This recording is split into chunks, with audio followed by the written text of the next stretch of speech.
अस्सलाम वालेकुम नाज़रीन, प्रोग्राम इन फोकस और मैं हूं फहद हुसैन। आज असद साहब प्लानिंग मिनिस्टर हैं। उन्होंने प्रेस कॉन्फ्रेंस की और उसमें उन्होंने स्मार्ट लॉकडाउन के हवाले से जिक्र किया। अब ये इसलिए भी इम्पोर्टेंट है क्योंकि जब से लॉकडाउन में नरमी लाई गई है तो ये खदशात हैं जो कि बहुत हद तक जेन्युइन भी हैं कि क्योंकि अब बाजार भी खुल रहे हैं, मार्केट्स भी खुल रही हैं, बहुत हद तक शायद कुछ दफातर भी खुलेंगे, ट्रैफिक भी बढ़ रहा है और लोग जो हैं वो बाहर निकलेंगे, आपस में मुलाकातें भी होंगी। तो जो इन्फेक्शन का फैलाव है वो बहुत तेज हो सकता है, अमवात का जो रेट है वो बढ़ सकता है और कहीं ऐसा ना हो कि आने वाले दिनों में अगले 2 ढाई हफ्ते में मामला जो है वो इस एक ऐसे स्टेज पे पहुंच जाएं कि तमाम तरह की जो फैसला था नरमी का, इसके ऊपर एक बार फिर नजरसानी करनी पड़ जाए। अब सवाल यह है कि जाहिर बात है गवर्नमेंट भी कुछ सोच समझ के चल रही है, कुछ कैलकुलेशंस हो रही हैं, कुछ जो मेडिकल एक्सपर्ट्स हैं उनकी राय है, जो इकोनॉमिक एक्सपर्ट्स हैं उनकी राय है, उनको मिलाकर और फिर एक सियासी फैसला किया जा रहा है। लेकिन इशू ये है कि ये फैसला किन बुनियादों पर हो रहा है और इसमें अगर कोई गलती होती है तो उसका कितना बड़ा खमियाजा हमें भुगतना पड़ेगा। ये बहुत ही इंपॉर्टेंट सवाल है क्योंकि अगले चंद महीने जो हैं वो हर हवाले से सारी दुनिया के लिए बहुत क्रिटिकल हैं और हमारे लिए भी क्रिटिकल हैं क्योंकि हमारी जो अभी तक रेट है वो वहां तक उतना नहीं फैला जितना खर्चा था। लेकिन इसलिए अगर एकदम उसमें स्पाइक आया और अगर एकदम जो है वो फैलाव जो है वो तेज हुआ तो एक बहुत बड़ी आबादी का हिस्सा जो है वो उससे अफेक्ट हो सकता है।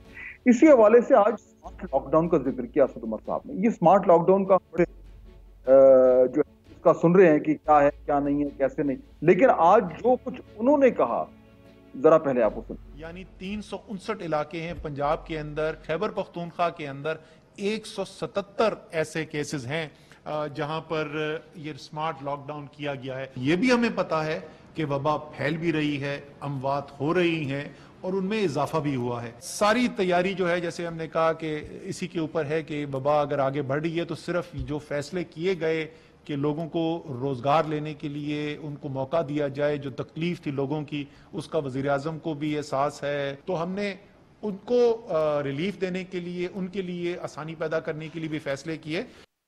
नाज़रीन, ये किन बुनियादों पे फैसले हो रहे हैं और इसका असर क्या हो सकता है, ये एक ऐसा मौजू है जिसको मैं थोड़ा सा आज जरा डिटेल में जाके इस पर बात करना चाहूंगा।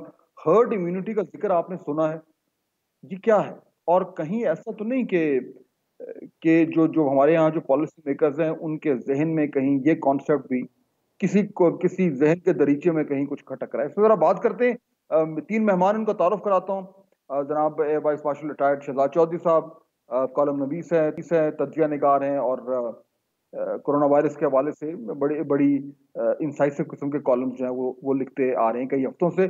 मेहर बुखारी साहबा मेरी दूसरी मेहमान है, मेरी कॉलीग है, डॉन न्यूज़ में प्राइम टाइम शो करती हैं और इस हवाले से जाहिर बात है कोरोना के हवाले से भी कॉन्स्टेंटली हम सब जो हैं कई हफ्ते से इसी मौजू पे बात कर रहे हैं। खुर्रम हुसैन मेरे तीसरे मेहमान हैं, बिजनेस एडिटर हैं, रोजनामा डॉन के कॉलम नवीस हैं और उनका पिछला कॉलम जो है वो ज़ेर बहस आया है, उस पर भी उनसे पूछेंगे कोरोना के हवाले से। आप तीनों का बहुत शुक्रिया। शहजाद चौधरी साहब, अगर बात मैं आपसे शुरू करूं, ये जो कुछ असद उमर साहब ने कहा, अब ये स्मार्ट लॉकडाउन का जिक्र हो रहा है, ये कहा जा रहा है कि जनाब जहां जहां कुछ अगर क्लस्टर्स उन्हें नजर आ रहे हैं, कोई ऐसे इलाके हैं, कुछ नेबरहुड्स हैं या कुछ ऐसी सड़कें या गलियां हैं जहां पे ज्यादा एक क्लस्टर नजर आ रहा है, उसको बंद किया जा रहा है। लेकिन उसके अलावा मुकम्मल तौर पर जो है वो मुकम्मल तो नहीं लेकिन बहुत हद तक चीजें खुलती जा रही हैं। मैं हर्ड इम्यूनिटी का जिक्र करना चाह रहा हूं, लेकिन पहले जरा शुरू यहां से करते हैं कि ये जो स्मार्ट लॉकडाउन का एकदम जिक्र होना शुरू हो गया है, ये आपको प्रैक्टिकल नजर आ रहा है शहजाद साहब? देखिए फ़हद, मेरा ख्याल है कि ये चीज़ें प्रैक्टिकल तो हो सकती थीं, लेकिन अगर वक्त पे की जाती। ये हर हम्म। चीज़ ही सीरियली आउट ऑफ प्लेस है, यानी ये वक्त से या बहुत बाद में है या पहले तो कोई भी चीज़ नहीं हुई। आम तौर पे डिलेज हैं बहुत ज़्यादा। फॉर एग्जांपल, न्यूजीलैंड की मिसाल ले लीजिए। न्यूजीलैंड 6 मिलियन लोगों का मुल्क है, लेकिन वहाँ पे किस तरीके से ख़त्म किया कि सख्त तरीन लॉकडाउन करके 3-4 हफ्ते में एक ऐसा मुआशरा जो डिसिप्लिन था, जो सुनता था बात अपने लीडर्स की, और वो भी बड़े क्लियर थे कि करना क्या है, तो उन्होंने उसका खात्मा किया। पाकिस्तान में 220 मिलियन लोग हैं। अगर ये 22 करोड़ लोगों को बहुत सारे न्यूजीलैंड में अगर कन्वर्ट कर दिया जाता, यानी यहाँ पर कम से कम लेट्स से कि हम कोई 30 या 40 न्यूजीलैंड बना लेते, 35 न्यूजीलैंड बना लेते और इस किस्म की लीडरशिप प्रोवाइड कर देते 35 जगहों के ऊपर। 35 तो लोग मिल ही जाते हैं मेरा ख्याल है। तो हम शुरू में 2-3 हफ्ते बहुत मजबूत लॉकडाउन करके और किसी ना किसी तरीके से लोगों की मदद करके जहां मदद की जरूरत थी। एक चीज और याद रखनी है कि पाकिस्तान में मुझे नहीं पता आज तक कोई भूख से मरा हो। हमारा 70% 60% लोग इस वक्त गांव में रहते हैं। गांव का मुआशरा ही ऐसा नहीं है कि हम किसी को भूख से मरने देते हैं, ना ही उसका कोई ऐसी नौबत आती। शहरों में यह मसला हो सकता था और शहरों की हद तक इसको केटर किया जा सकता था। बहरहाल तो ये था करने का वक्त। जब उसको खत्म कर लेते फिर स्मार्ट लॉकडाउन पे कहते कहते अब हम खोल रहे हैं आहिस्ता आहिस्ता, और अब हम वहां जाएंगे जहां पर के हमें नजर आएगा कि क्लस्टर बन रहे हैं, उसको लॉकडाउन करना है, उसको बंद करना है। लेकिन ये अब असल में नैरेटिव बिल्डिंग है, ये बेबसी का आलम है। जितनी कहानियां अब आप सुन रहे हैं, जितने स्पिन सुन रहे हैं, ये सब के सब नैरेटिव बिल्डिंग है और सब के सब एक किस्म की एक जस्टिफिकेशन है of the time that we have lost. तो बदकिस्मती से जो होना है वो हो रहा है।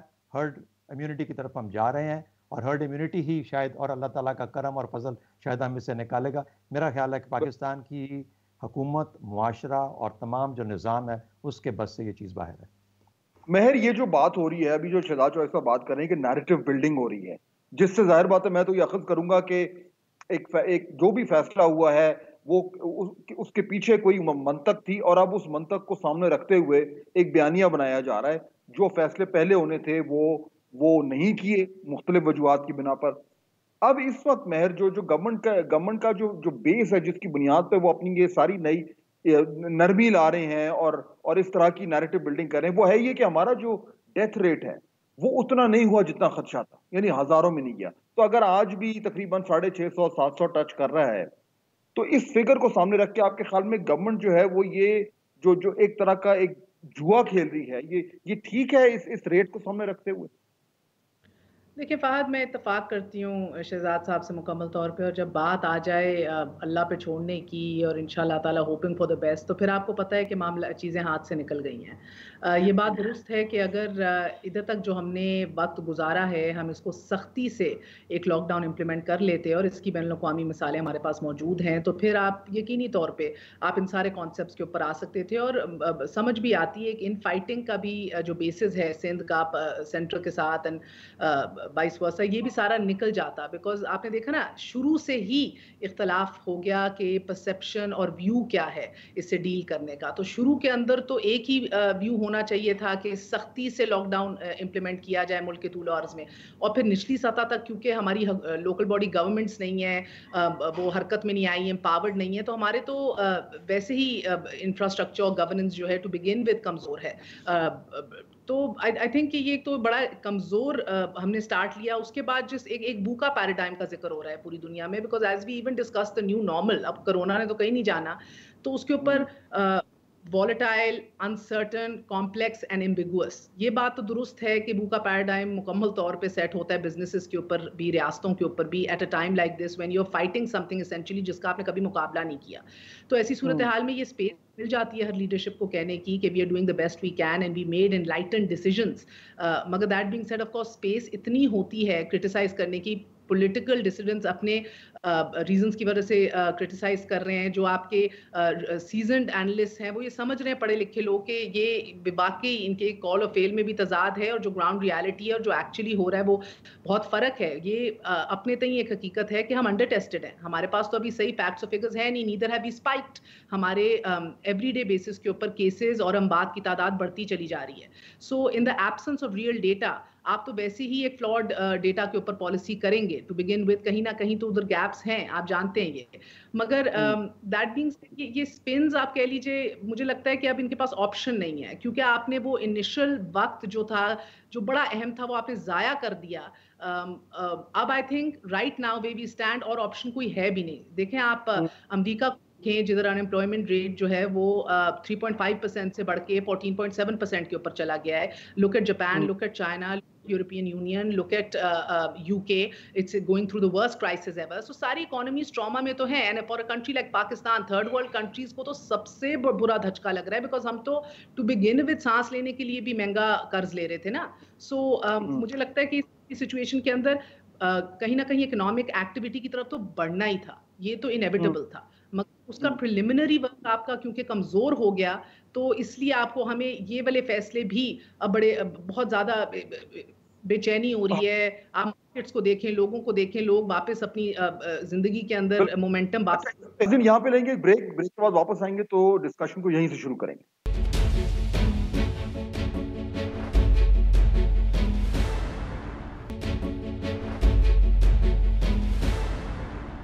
Welcome back. मेरा ख्याल देखिए मेहर, आपने कहा ना कि इनके पास कोई चॉइस रह नहीं है। खुरम, मैं अगर इसको दूसरी तरफ फ्रेम करूं कि मेरा ख्याल है गवर्नमेंट ने अपने लिए कोई चॉइस छोड़ी नहीं है। तमाम तर जो फैसले जो पहले होने थे उस तरीके से नहीं कर पाए और अब वो एक ऐसी पोजीशन पे आ गए हैं जहां पे अब जितना जितना वो खोलते जा रहे हैं उतना वो अपने लिए सूरत हाल मजीद कॉम्प्लिकेट करते जा रहे हैं। लेकिन उसमें एक जो मौकफ है खुरम वो ये भी है कि क्योंकि हमने पिछले 3-4 हफ्ते में लॉकडाउन किया, जैसा भी था, मुकम्मल नहीं था लेकिन जैसा भी था वो हमने किया, और उसकी वजह से जो इन्फेक्शंस हैं और जो अमवात हैं वो कुछ हद तक कंट्रोल्ड रही हैं जहां पे आज हम खड़े हैं। और अगर आज हम खोलते हैं तो 8 से 2 हफ्ते बाद, 3 हफ्ते बाद, 4 हफ्ते बाद सूरत हाल बिल्कुल मुकम्मल होगी। तो जो आर्ग्यूमेंट दिया जा रहा है कि जी हम आज उस सूरत हाल में नहीं है, उतनी खराब सूरत हाल में जहां पे दीगर ममालिक हैं, उसकी वजह यह कि हमने कुछ हद तक लॉकडाउन किया था। तो ये सेल्फ डिफीटिंग एक आर्ग्यूमेंट गवर्नमेंट खुद देना नहीं शुरू हो गई। Khurram Fahad, let me first agree कि आई थिंक बुनियादी तौर पे जो शहजाद साहब ने भी जिस नुक्ते पे गुफ्तगू शुरू की है और जो सवाल आपने पूछा, बुनियादी तौर पे तो मैं एग्री करूंगा उसके साथ, but let's also in the interest of fairness government के पॉइंट ऑफ व्यू की तरफ से मैं एक दो चीजें मेंशन कर दूं। ठीक है, पहली चीज, उनका आर्ग्यूमेंट ये नहीं है कि पाकिस्तान में इन्फेक्शन कम फैल रही हैं, उनका आर्ग्यूमेंट है कि पाकिस्तान में फैटेलिटी रेशियो जो है वो कम है। तो ये अगर आप CFR इसका निकालें, केस फैटेलिटी रेट जिसको कहा जाता है, कि आपकी टोटल इन्फेक्शंस कितनी है और उसमें से आपके कितने ऐसे लोग हैं जो इस इन्फेक्शन के शिकार होकर अपनी जान खो रहे हैं, तो वो वाला रेशियो पाकिस्तान, हिंदुस्तान, बांग्लादेश वो कह रहे हैं हमारे खित्ते में कम है बाय कंपैरिजन टू यूरोप या यूनाइटेड स्टेट्स या वो पॉपुलेशंस जो एंग्लो सैक्सन बैकग्राउंड की हैं। इसकी वजह अभी तक समझ नहीं आई। एपिडेमियोलॉजिस्ट में, वायरोलॉजिस्ट में, तमाम जो आपके पब्लिक हेल्थ कम्युनिटीज हैं उनमें हल्की फुल्की डिबेट एक चल रही है और उसको वो एक्स फैक्टर डिबेट कह रहे हैं कि साउथ एशिया खित्ते में क्या ऐसी चीज है जिस वजह से वहां पे फर्टिलिटी रेट्स अभी तक यहाँ पहुंचे नहीं है जो हमने यूरोप और अमेरिका जैसे मुल्कों में देखे हैं। इस डिबेट को वो टच करके तो वो अपना केस एक्चुअली फर्टिलिटी रेशियोज पे बिल्ड कर रहे हैं, not on infection rate, number 1। Number 2, government का ये भी आर्ग्यूमेंट है कि पाकिस्तान में उस टाइप का लॉकडाउन जो चाइना में या जो न्यूजीलैंड में या जो आप कह समझ लें बेशक इटली या स्पेन में भी यूज किया गया है इन्फेक्शन की स्प्रेड को कंट्रोल करने के लिए, वो पॉसिबल नहीं था। और उसकी दो बुनियादी वजह दी जाती हैं।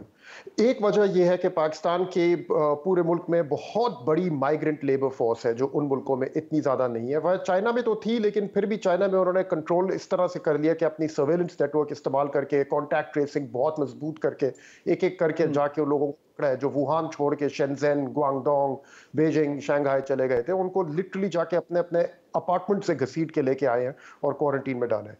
ये कैपेसिटी पाकिस्तान में नहीं थी।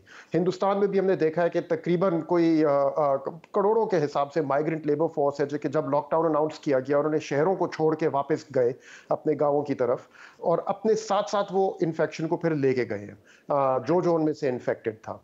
अब हम देख रहे हैं जैसे देहात में भी इन्फेक्शन रेशियोज निकलते आ रहे हैं। आज की अखबारों में है कि सिंध में खैरपुर में एक गांव है पीर जो गोट जहां पे कोई 200 से ऊपर इन्फेक्शंस उनको मिल चुकी हैं ऑलरेडी। रूरल एरियाज में क्या ये किस तरह से प्ले आउट करता है बहुत इंपॉर्टेंट होगा। नंबर 2, हुकूमत ये भी कहती है कि पाकिस्तान में बहुत बड़ी तादाद में वो लोग हैं जो सब्सिस्टेंस लाइन के बिल्कुल ऊपर रहते हैं और जरा सा उनको अगर धचका लगे उनकी इनकम को तो वो गुर्बत की लकीर के नीचे गिर जाएंगे। वहां पे उनकी न्यूट्रिशन जो है वो मुतासर होती है, उसकी वजह से उनकी इम्यूनिटीज मुतासर होती हैं, उसकी वजह से उनकी वल्नरेबिलिटी टू अदर डिजीजेस मुतासर होती है। अच्छा, उनके पॉइंट ऑफ व्यू से वो कहते हैं कि हमारे लिए ये डिसीजन नहीं थी कि लॉकडाउन करें या ना करें, हमारे लिए ये डिसीजन थी कि 2000 लोगों को मिसाल के तौर बचाने के लिए क्या हम 2 करोड़ लोगों को गुर्बत की लकीर के नीचे धसेल दें। और ये फैसला करना इतना सिंपल नहीं है जितना लोग शायद समझे। अगेन मैंने शुरू इस पे किया था कि मैं बुनियादी तौर पे अग्री करता हूँ वो बात जो शहजाद साहब कह रहे हैं।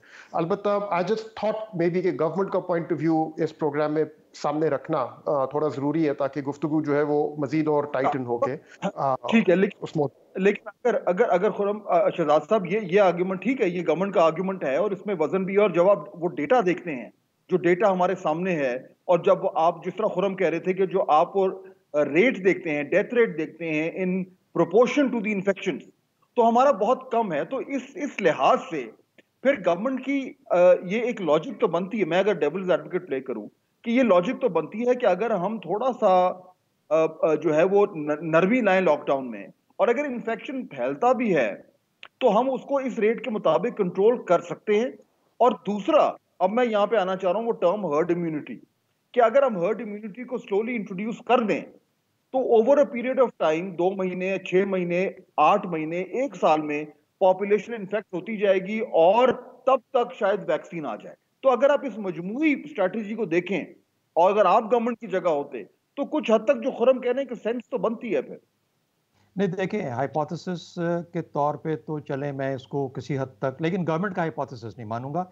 वजह उसकी सिर्फ ये है कि आप चले जाइए उस पहले पहले 3-4 दिन जो कि कराची में या सिंध में जो लॉकडाउन हुआ, जहां पर कि हम कहते हैं कि बहुत सख्त मुराद अली शाह ने लॉकडाउन किया, क्या हुआ ऑन द 3rd और द 4th डे जब वो राशन वाशन बंटने शुरू हुए, तो आपने देखा कि वहां पे लाइनों की जो हालत था, वहां पर हर कोई कोरोना भूल चुका था। पाकिस्तान के अवाम या जिस माशरे को हम बिलोंग करते हैं, अनफॉर्चुनेटली वहाँ पे इस किस्म की गुर्बत और डिमांड और ज़रूरियात हैं कि वो सब कुछ बीमारी को पीछे छोड़ के वहाँ पर आपको नज़र आ गया था कि ये हमसे काबू होने वाले नहीं है। कहाँ पे था? रेंजर्स हेडक्वार्टर के आगे डिस्ट्रीब्यूशन हो रही थी, कराची के या हैदराबाद के पास कहीं समवेयर, और यू फाउंड कि किस किस्म का वहाँ पे जमघट्टा था और कोरोना शरोना छोड़ दे गए थे। ये वो लोग थे पैरामिलिट्री जिनको कि हमने जिम्मेदारी देनी थी कि आप एनफोर्स कराएं कि लॉकडाउन होता या नहीं होता। तो जब आपको अपनी लिमिटेशंस का पता लग गया और फिर आपने देख लिया, अब ये ना देखिए कि कराची में शारा फैसल या मॉल रोड लाहौर या डिफेंस लाहौर या किसी और ऐसी जगह पे या इस्लामाबाद के 7th एवेन्यू पे, इस्लामाबाद में चलें फिर किसी हद तक ठीक था। गो इनटू द गलीज, जहां पे रहता हूं मेरे पड़ोस में गांव है, अच्छा, और इस गांव के अंदर believe me, trust me, people do not know, अगर वो मुझे मास्क पहने देखते हैं तो हंसते हैं, वो कहते हैं यार what is wrong with you people. अच्छा, तो ये 60-70% लोग जो हैं जी, इनके नजदीक कोरोना कोई चीज एग्जिस्ट नहीं करता, लेकिन इसका तल्लक भूख से नहीं है। एक और बात जहां पर मैं समझता हूं कि खुर्रम शायद आई एम श्योर ही knows this more than what I do, लेकिन मैं पॉइंट आउट करना चाहता हूं, द इशू इज कि ये जो अभी है ना सीजन है, ये सीजन लगा हुआ है। किसका सीजन लगा हुआ है? ईद का सीजन लगा हुआ है। अच्छा, जहां पर आपको गरीब आदमी कंट्रोल नहीं हो रहा, जहां दुकानदार कंट्रोल नहीं हो रहे, इसके अंदर सियासी पहलू भी हैं, इसके अंदर मुआशी पहलू भी है, इसके अंदर वो लिमिटेशन भी है जो कि गवर्नमेंट हर जगह तक पहुंच नहीं पाएगी, और उस वो लिमिटेशन भी है कि गवर्नमेंट हर एक को कंट्रोल करके लॉकडाउन इन्फोर्स और इम्पोज नहीं कर सकती। तो ये जो मजबूरियां हैं ये आड़े आ रही हैं, और गवर्नमेंट ने बड़ा स्मार्टली प्ले किया है इन मजबूरियों को देखते हुए। देखिए, कर्फ्यू किसने लगाना था? कर्फ्यू रेंजर्स लगाता या फौज लगाती? तो कर्फ्यू तक तो हमने बात जाने नहीं दी, हमने तो पुलिस तक रखी थी, और पुलिस वाले बेचारे 2-4 जगह पे मार खा के वापस आ गए। तो आपको समझ आ गई कि ना मस्जिद की नमाज रुकेगी, ना लोगों का जमघटा रुकेगा, ना दुकानें बंद होंगी। तो it is better to go along. आज ये आप हर्ड इम्यूनिटी के ऊपर क्विकली, मैं जिस हमने पहले कहा था, ये 60 से 70% लोग ऐसा ऐसा, आप कह रहे हैं ना कि डेथ रेट हमारा बहुत कम है, मेरे हिसाब से डेथ रेट इससे भी कम है, और ये बहुत बड़ा कमाल है। यहीं पे कोई अल्लाह का करम मुझे नजर आता है। असल में आप समझिए कि 30,000 आपके केसेस हैं, आप 3 से मल्टीप्लाई करें ऑन पॉसिबल केसेस, मैं समझूंगा कि आज तकरीबन 1 लाख पोटेंशियल ये इसके कोरोना के पेशेंट्स हैं पाकिस्तान में। पेशेंट से मुराद या पोटेंशियल कैरियर्स हैं, उनमें से डेथ रेट आप देखें तो और भी कम हो जाता है।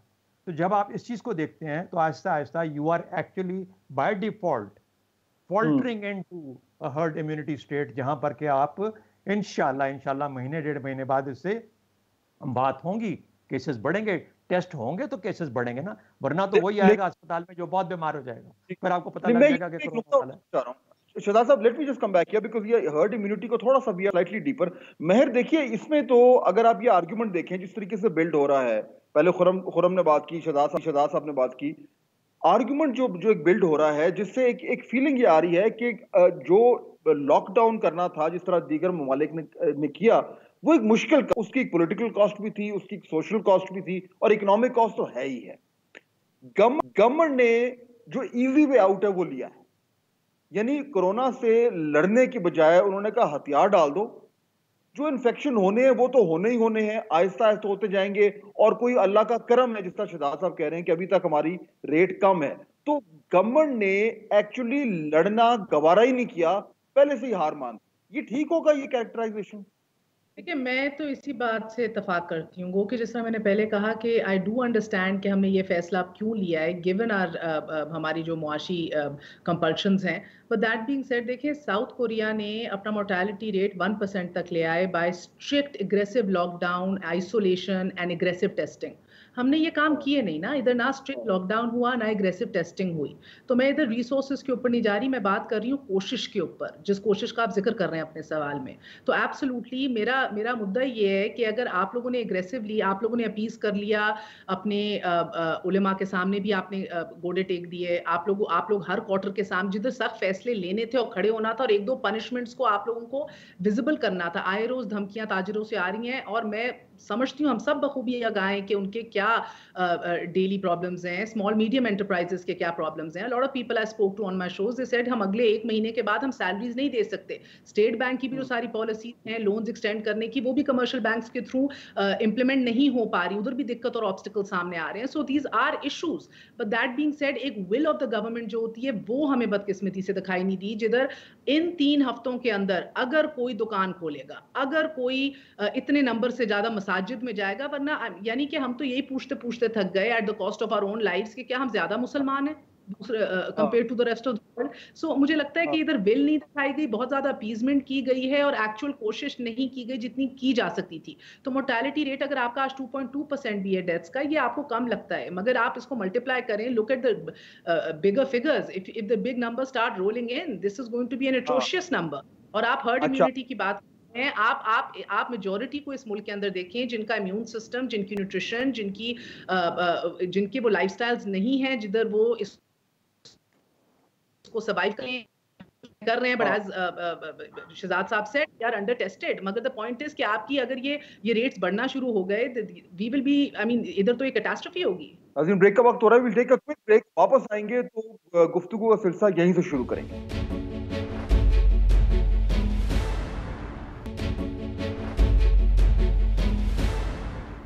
नाज़रीन, ब्रेक के बाद एक बार फिर खुशामदीद। अच्छा, अब ये हर्ड इम्यूनिटी का लफ्ज इस्तेमाल करना आसान है, अब जरा इस पे आते हैं। खुर्रम, मैं आपसे स्टार्ट करता हूँ। देखिए, हर्ड इम्यूनिटी मतलब मैं थोड़ा सा एक्सप्लेन कर दूं। हर्ड इम्यूनिटी का कॉन्सेप्ट ये है कि इन्फेक्शन जो हर शख्स जो है वो दूसरे को इन्फेक्ट करता है, 2 लोगों को, 3 लोगों को, आहिस्ता आहिस्ता पॉपुलेशन में इन्फेक्शन फैलना शुरू होता है। और जब अगर आपको इन्फेक्शन हुआ है और आप रिकवर कर गए हैं, तो अभी तक तो यही एविडेंस आ रहा है कि आप में इम्यूनिटी आ रही है, तो आहिस्ता आहिस्ता इम्यूनिटी बिल्ड होती जा रही है। लेकिन तमाम लोग जो इन्फेक्ट हो रहे हैं वो रिकवर नहीं कर रहे, कुछ लोग रिकवर नहीं भी कर पाते, और जो है वो सरवाइव नहीं कर पाते।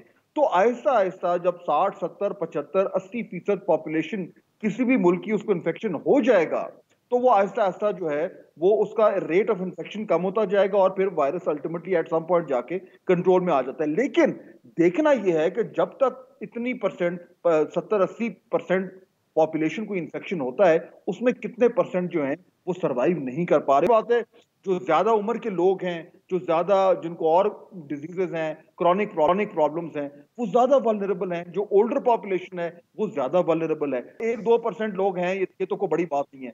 लेकिन जब आप उसकी एक सोशल फॉल आउट देखें कि अगर पाकिस्तान की आबादी का आप 80% लोगों को इन्फेक्शन होता है, और उसमें से चले 2 नहीं, मैं और कम करता हूं, 1% लोग जो है वो सरवाइव नहीं कर पा रहे, ये लोगों को अंदाजा हो रहा है कि नंबर्स कितने में ट्रांसलेट करते हैं और हम बात क्या कर रहे हैं।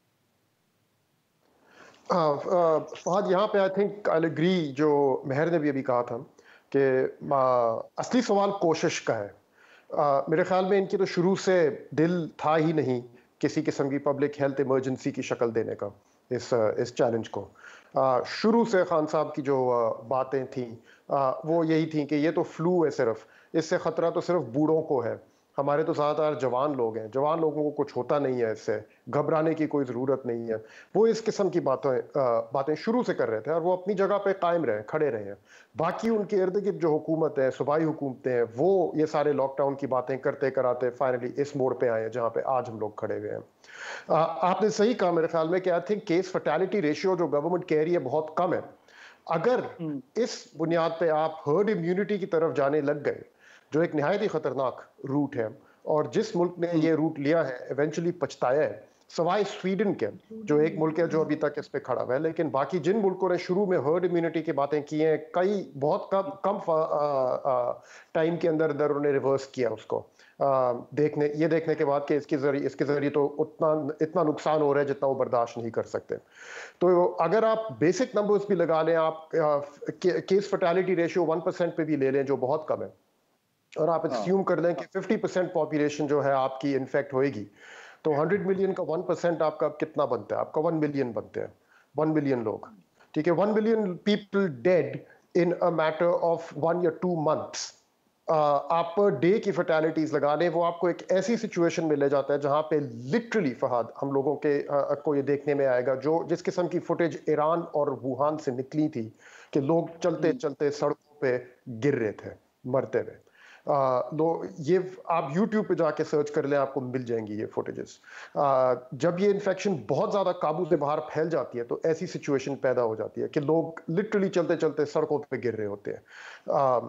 तो वहां पहुंचने से पहले आई थिंक इसको पहचानना बहुत जरूरी है कि जो भी हम इसके अराउंड नैरेटिव बनाए, जो भी हमारे सामने चैलेंजेस हों, है फर्स्ट एंड फॉरमोस्ट एक पब्लिक हेल्थ इमरजेंसी, और उसको संभालने के लिए अगर चैलेंज बहुत बड़ा है हमारे सामने, तो उस चैलेंज को मीट करना है, बजाय इसके कि हम लोगों को ऐसा नैरेटिव बना दें कि हम तो जा ही नहीं सकते उसको मीट करने के लिए, तो हम लोग उल्टी डायरेक्शन में चल पड़े।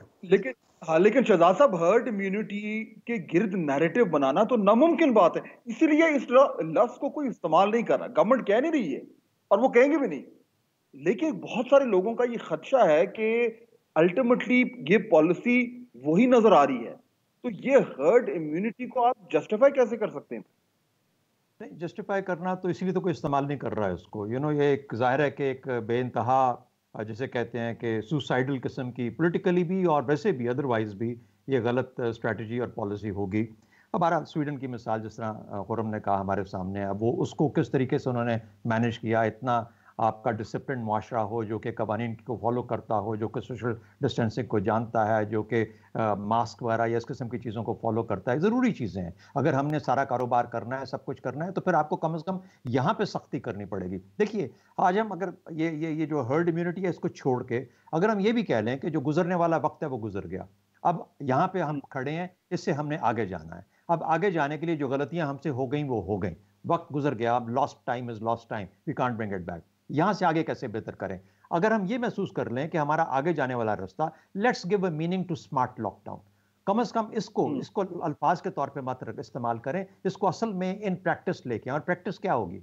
प्रैक्टिस ये होगी कि सबसे पहले मैं अपनी जो टेस्टिंग है उसको बढ़ाऊंगा। हमें ये बताया गया था कि इस वक्त तक 25,000 के करीब टेस्ट करने की एबिलिटी पाकिस्तान में हो जाएगी, वो 15,000 से गालिबन अभी तक ऊपर नहीं गई है, और ना उस तरह के टेस्ट हो रहे हैं। पंजाब ने तो बीच में उनको और भी कम कर दिया था। सो इंपॉर्टेंट और एसेंशियल चीज, when you let people out, begin to mass test, बहुत टेस्टिंग करो। स्वीडन ने ये बहुत ज्यादा काम किया था। पहली बात तो ये हो गई। दूसरा, आप कम से कम ये इंश्योर कराएं कि लोग मास्क पहने, और उसके बाद जो डिस्टेंसिंग है जहां तक मुमकिन हो उसको किसी हद तक काबू किया जाए। आप जबरदस्ती उसके साथ नहीं कर सकते, लेकिन अगर मास्क भी पहन लें तो बड़ी हद तक आपकी लिमिटेशन आपको कंट्रोल कर सकते हैं। ये दूसरी पॉसिबिलिटी। तीसरी, जब आप क्लस्टर्स को आइडेंटिफाई कर लोगे, आप ज्योग्राफिकल लोकेलिटीज को आइडेंटिफाई कर लोगे, तो सेक्टोरल क्वारंटीन जो है, या जो ज्योग्राफिकल क्वारंटीन है, या जिसको हम ये आइसोलेशन या स्मार्ट लॉकडाउन कहते हैं, उसकी तरफ जाना मुमकिन हो पाएगा। उसकी तरफ जाने के लिए आपको फिर अपनी रियासत की तमाम जो अवेलेबल रिसोर्सेज हैं उनको इस्तेमाल करना पड़ेगा।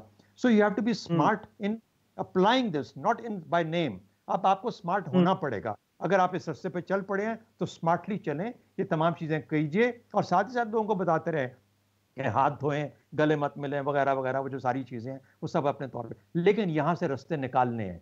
अब वापस तो हम नहीं जाएंगे, लेकिन यहां से आगे रास्ते निकालने चाहिए, और रास्ते निकालने के लिए दिमाग में और सोच में स्मार्ट होना ज्यादा बेहतर है, बजाय इसके कि टर्म्स के अंदर।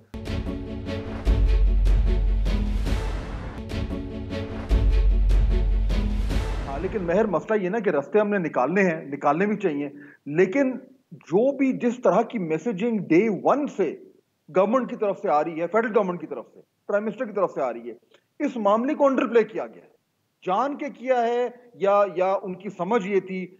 उससे हुआ ये है कि जो इसकी ग्रेविटी थी, जो इसकी सीरियसनेस थी, वो बनी नहीं है। लोग कहते हैं देखिए जी वो तो प्राइम मिनिस्टर भी कह रहे हैं हाँ मुझे तो कोरोना से ज्यादा डर भूख से लगता है वगैरह वगैरह।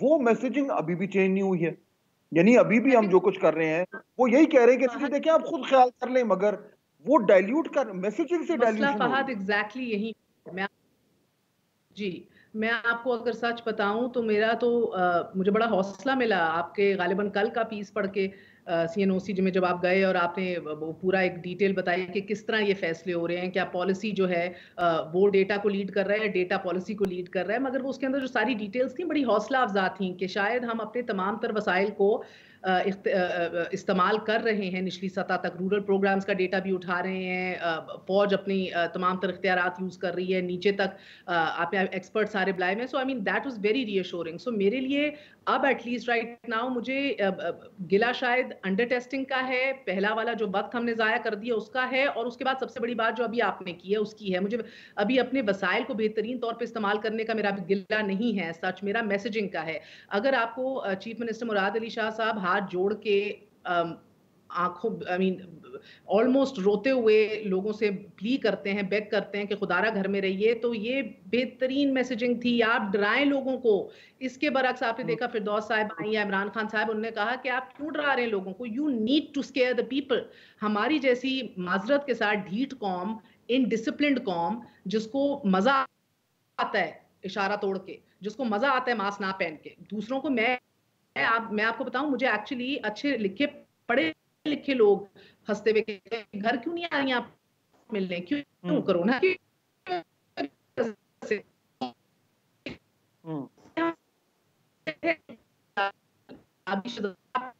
different begin with, you cannot compare to what happened in Korea or Japan or China, because उधर तो एक इशारा होता है और कौम जो है लाइन हाजिर हो जाती है और समझती है इश्यूज को। हमारी क़यादत को डराना चाहिए था, मुतनब्बे करना चाहिए था, संजीदगी से लोगों के बल्कि रोंगटे खड़े कर देने चाहिए थे कि ये कितनी सीरियस बात है। आपने उसके बरक्स उनको रिलैक्स और रीज ऑफ कर दिया। जिधर मेरी वालदा तक पढ़े लिखे लोग कहते हैं हम अल्लाह पे यकीन नहीं है, क्यों नहीं जा रही बाहर, कुछ नहीं होता, कर लेते हैं कि अल्लाह का यकीन तुम्हारा काम हो गया है। भाई आप इस मंतक के साथ किस तरह लड़े, आप किस तरह मौलवियों से भी लड़े जब वो आकर कहते हैं कि भाई सही है, ये तो मस्जिद के अंदर जाएंगे दुआ करेंगे तो ये खत्म होगा। This is a mindset. It आपकी एक ये हमें जरूर कह देते हैं कि हमारी रियलिटीज और हमारी मुईशत को देखो, एंड देयर एब्सोल्युटली राइट। दूसरी रियलिटी क्यों नहीं देखते कि हमारा डीएनए क्या है, हमारी मेंटालिटी क्या है, हमारा लिटरेसी रेट क्या है, उस रियलिटी को तो देखिए, उसको भी एड्रेस कीजिए। वो कहते हैं ना मुझे इधर उधर की बात ना कर, बता काफला कैसे लुटा, मुझे राजनों की खबर नहीं, तेरी राहबरी से सवाल है। और आज राहबरी नहीं हमें मिली, लीडरशिप ने हमें आज फेल किया है। फिर ये जो इशू हुआ है खुरम, फाइनली मुझे बताएं, देखें कि ये सब कुछ हम कर लेंगे, स्मार्ट लॉकडाउन शहजाद चौधरी साहब कह रहे हैं, आज असद उमर साहब ने भी कहा स्मार्ट लॉकडाउन भी हम कर लेंगे, जो डेटा की बुनियाद पे हम अपना सारा जो अपनी प्लॉटिंग कर रहे हैं, जो अभी मेहर बात कर रही थी वो मैंने चेक किया था, वो भी हो रहा है। ये तमाम तर चीजें तो हो रही हैं, लेकिन जो एक ओवरऑल मजमूई तौर पर जो एक मैसेजिंग है वो तो वही मिक्स्ड है, वो तो वही उसको अंडर प्ले किया जा रहा है। तो लोगों के जहनों में ये डाला जा रहा है कि हाँ ठीक है, अल्लाह ताला इंशाल्लाह करम करेगा, बाकी खैर है। इसका तो कोई तोड़ नहीं है। नहीं, इसका कोई तोड़ नहीं है फाद। देखिए, हमारा माइंड क्लियर होना चाहिए। बार बार गवर्नमेंट भी अगर इसको ये कह रही है कि एक लिहाज से जंग है, इतना वो कहने के लिए तैयार होते हैं, लेकिन फिर अगले दिन कुछ और कह रहे होते हैं। लेकिन जंग में भी आप कंफ्यूजन अगर आपके माइंड में हो कि दुश्मन कौन है, क्यों लड़ रहे हैं हम लोग ये जंग, और इस जंग के अलावा और कोई रास्ता था क्या, अगर इन सारी चीज़ों में आपका माइंड कंफ्यूज्ड हो तो आपको जीत नहीं मिलेगी। तो आई थिंक यहाँ पे भी अभी जो आपके हेल्थ केयर प्रोफेशनल्स हैं, आप जो देख लें, जो front line doctors press clubs में आके उन्होंने अपनी अपनी अपील्स की हैं कुछ दिन पहले, मेरे ख्याल में हफ्ते से ऊपर हो गया, वो भी यही प्लीड कर रहे थे कि आपको अपने माइंड में क्लैरिटी लानी है, इसको पब्लिक हेल्थ इमरजेंसी की शक्ल से देखना है। और आपके जो कई सुबहों में, जैसे चीफ मिनिस्टर सिंध ने भी ये कहा था कि सबसे बड़ा चैलेंज उनके लिए है कि वो यहाँ से इसको as a health emergency deal करना चाह रहे हैं, लेकिन ऊपर से उनको कंफ्यूजन क्रिएट की जा रही है अदर नैरेटिव्स के जरिए, और वो पॉलिटिकल मोटिवेशंस होती हैं। यानी कि जैसे एक ही सूबा है पूरे मुल्क में जिसके पीछे बाकी सारी रूलिंग पार्टी के लोग हैं, वो पड़ गए हैं फॉर पॉलिटिकल पर्पसेस, कि अगर वो गवर्नमेंट के नैरेटिव के साथ तावन नहीं कर रहे तो बस उनकी हर चीज को डिलेजिटिमाइज करो। वो इस लेवल तक ले गए हैं बात को कि इनके तो डेटा ही गलत है और ये तो अपने मतलब पूरे करने के लिए एग्जैजरेट कर रहे हैं इन्फेक्शन डेटा को and what not. This is terrible politics. This is terrible level of confusion create करना just to get your political way. And I think जब तक हमारी ruling party इस तरह behave करती रहेगी, तो I think कि beyond narrative building इनका जो response है वो कहीं और नहीं जाएगा. और अगर ये रिस्पांस कहीं और नहीं जाता शहजाद चौधरी साहब, तो फिर जिस तरीके से ये नरमी शुरू हुई है और अब हम ईद के करीब आ रहे हैं और ये मामला जो है और ज्यादा खुलेंगे, what is the worst case scenario? यानी हमारे जहन में होना चाहिए अगले 2-2.5 हफ्ते में हमें एक इम्पैक्ट नजर आता है, ये रफ गैप है. हाँ, मेरा एक हंच है इसमें, मुझे ये लगता है कि ईद के बाद एकदम से बहुत ज्यादा सख्ती आ जाएगी. ये जो सीजन है, जब ये लग जाएगा ईद का, उसके बाद आप देखेंगे कि ये इन्हीं केसेस की जो इंक्रीज है उसको बुनियाद बना के एक सख्ती का एक और दौर आएगा. लेकिन उस वक्त तक गाड़ी स्टेशन से निकल चुकी होगी, क्योंकि will be behind the curve tremendously. हम बहुत ज्यादा लैग कर चुके होंगे. एक तो ये बात है. दूसरी बात एक और देखिए, बड़ी अच्छी बात की खुर्रम ने कि इबहाम और शफाफियत के साथ ऐसी जंगें या कोई भी जंग शफाफियत से जीती जाती है, इबहाम से नहीं जीती जाती. और अगर आपने और किसी ने भी गवर्नर ऑफ न्यूयॉर्क एंड्रू कोमो को फॉलो किया हो ड्यूरिंग ऑल दीज डेज, वो अगर हार रहा था तो वो भी आके सच बताता था, वो अगर बेहतर हुआ था उसका कोई कमाल नहीं था. But all that he was doing was कि वो अपने लोगों से सच बात कर रहा था और लोगों का यकीन उसमें बढ़ता जा रहा था. जबकि न्यूयॉर्क ने अमेरिका के अंदर सबसे ज्यादा रियासत के तौर पे मार खाई इस चीज के अंदर. मेरा ख्याल है वो मिसाल लेने की जरूरत है. शफाफियत इस तरीके से आपको मजबूत करती है और आपको उम्मीद और होप देती है कि आपको कल का दिन इंशाल्लाह बेहतर निकलेगा. फाइनल वर्ड मेहर आपको दूंगा मैं कि जो सिंध और सेंटर के दरमियान जो मामलात कुछ हद तक सेटल होने थे, वो हमें नजर आ रहा है कि उनको मजीद यानी जल्दी पे तेल फेंका जा रहा है. इसकी मंतक आपको समझ आ रही है और इसमें इनको अंदाजा नहीं हो रहा कितना डैमेज हो रहा है. I think they never fail to shock us. You know, every time you think कि ये all time low है और इसके ऊपर तो आपकी यूनिटी दिखाई देगी, मुत्तहिद हो जाएंगे सब. मजीद फिर आप देखते हैं फैसल वाडा साहब is at its best, Ali Zaidi साहब, and you know again the other side too. मुझे तो एक्चुअली बहुत प्लेजेंट सरप्राइज हुआ. मुराद अली शाह साहब एंड हिज टीम, बहुत से लोग कह रहे हैं ऑप्टिक्स के लिए सिर्फ किया है, but the fact is, you know, आप उनसे ऑफ द रिकॉर्ड डिस्कशंस भी करें, जो कि हम राब्ते में भी होते हैं, वो बड़े संजीदा है इसके बारे में. वो एक्चुअली फॉलो कर रहे हैं ट्रेंड्स को, बड़ी देर से पढ़े लिखे डिसीजंस मेक करना चाह रहे हैं, सख्त फैसलों से भी नहीं कतरा रहे. सो इस चीज़ को अप्रिशिएट करना चाहिए. अब ये unfortunately even as we speak ये रिफ्ट जो है ऑनगोइंग है, and I think just of course अब तो ये यहाँ हो गया, खुद एक्सपोज हो गया कि it's for political gains only, because CNOC में बैठ के तो इत्तेफाक भी होता है, सुकून से गुफ्तो शनीद भी होती है, बाहर निकल ये निश्तर बरसाए जाते हैं. So I think this will continue. We shouldn't look too much into it as long as हम सही हो रहा है. जिस तरह सुप्रीम कोर्ट भी अगर कहता है कि यूनिफाइड रिस्पॉन्स होना चाहिए, तो आप देखें कि यूनिफाइड रिस्पॉन्स के, मुझे एक बात बहरहाल quickly let me just add, मुझे ये बड़ा इंटरेस्टिंग लगा कि यूनिफाइड रिस्पॉन्स और फिर 18वीं तरमीम की जो एक बहस निकल गई, वो आई नो एक अपने तय एक और पूरा टॉपिक है, मगर मुझे कहीं ना बीच में ये जरूर लगा था कि जो एक लैशबैक आना था ताजरों से, ट्रेडर्स से और लोगों से, तो कहीं ना कहीं रिस्पाइट सिंध हुकूमत ने ये जरूर ढूंढा कि अब हम जो भी कह रहे हैं सेंटर उसके साथ ही चलो, उनको भी कहेंगे इन्हीं ने फैसले किए हैं, वो करें तो देखें इन्हीं ने फैसले किए हैं. सो ये भारत जी वक्त खत्म हो गया, बट मेरा इंपॉर्टेंट पॉइंट सामने आए थे और उम्मीद ये है कि जो बहुत बड़ा रिस्क गवर्नमेंट ने उसको मैनेज करने में वो कामयाब हो जाए. आपसे इंशाल्लाह मुलाकात होगी अगले हफ्ते. अल्लाह.